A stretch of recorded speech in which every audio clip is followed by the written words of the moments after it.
Verb drill. The verb to know. Emma. You're welcome to my YouTube channel. In today's episode, we'll be talking about the verb to know. Emma.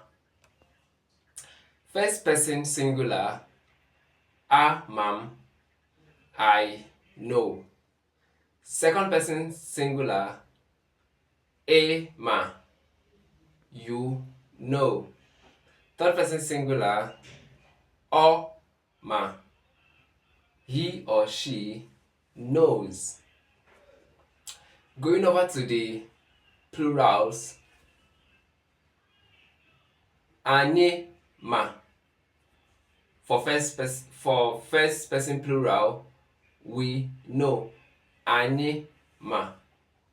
We know. Second person plural, unu ma. You know.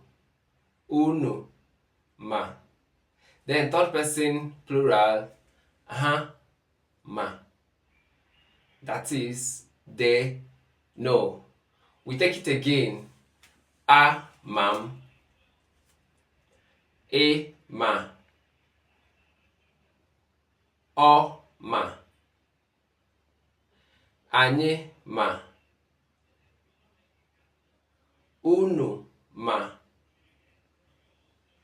Ha ma. Now, using it in sentences, you can say Amam na anyị ga-abịa.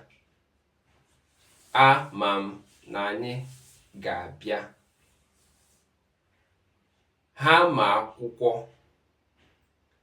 Ha ma akwụkwọ. Unu ma na anyị ga-aga ụka taa. Unu ma anyị ga-aga ụka taa. Thank you for watching my video. Do not forget to hit the subscribe button and turn on the notification bell in order to get updated when we drop a new video. Do not forget to practice to internalize Igbo language.